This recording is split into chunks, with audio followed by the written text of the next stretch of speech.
राजस्थान में सूफियों ने आपसी सद्भाव और भाईचारे का न सिर्फ संदेश दिया बल्कि अपने जीवन की सादगी से भी हजारों को प्रभावित किया।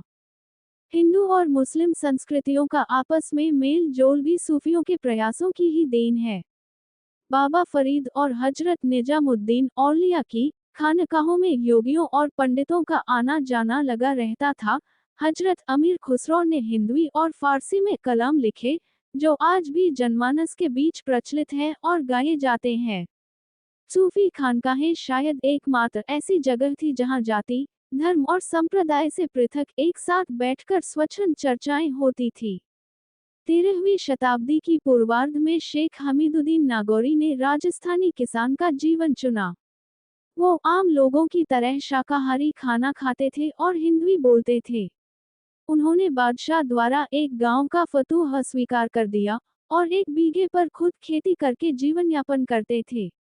उनकी पत्नी आम राजस्थानी औरतों की तरह गाय का दूध निकालती थी और कपड़े सीती थी। उनकी इस मानवीय सरल जीवन शैली ने काफी लोगों को आकर्षित किया। सियर उल औलिया में भी इसका जिक्र आता है। शेख हमीदुद्दीन नागौरी के पास जो एक बीघे जमीन थी, उसमें से आधे बीघे में जो फसल होती थी उसे वह बेच दिया करते थे और शेष आधे बीघे के अन्न से साल भर खाना पीना होता था।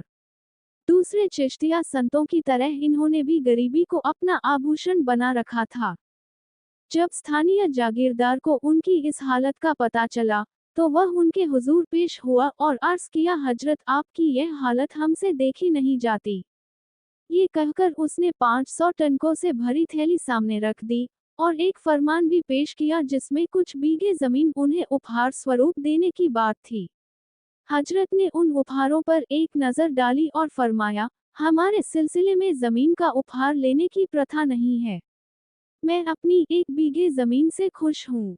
हजरत ने ये कह तो दिया, पर उनके दिल में एक संकोच था कि क्या उन्हें ये उपहार लेने चाहिए।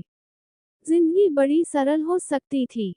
हजरत एकाएक वहां से उठ खड़े हुए और जागीरदार को बैठने का इशारा कर अंदर हरम में चले गए। अंदर जाकर उन्होंने अपनी पत्नी को ये पूरा हाल कह सुनाया। उनकी पत्नी ने खुद की बुनी एक चुनरी सर पर ओढ़ रखी थी और साथ में फकीरी के गर्व को भी ओढ़ रखा था। उनके कपड़े जगह जगह से फट चुके थे, जिन पर पैम लगाकर उन्होंने पहन रखा था। हजरत की बात सुनकर वह बिफर गईं। उन्होंने हजरत से फरमाया, मेरी सालों की तपस्या को आप इन चंद टनकों में व्यर्थ करना चाहते हैं। देखिए, मैंने सूत काटकर ये 2 पोले बनाए हैं। इनसे मेरे सर ढकने और आपके पहनने लायक कपड़ा मैं सिल दूंगी। ये जवाब सुनकर हजरत के चेहरे पर मुस्कान तैर गई। वह बाहर आए और दृढ़ शब्दों में जागीरदार से फरमाया, भाई, आप अपने ये उपहार वापस ले जाएं।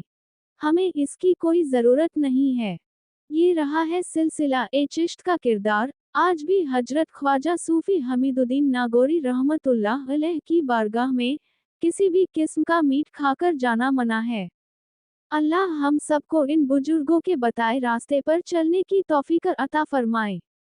शेख मोहम्मद शफीक लाल शाह कादरी अशरफी मदारी, राष्ट्रीय सचिव, सूफी खानकाह एसोसिएशन के लेख पर डॉक्यूमेंट्री। सूफी न्यूज ब्यूरो।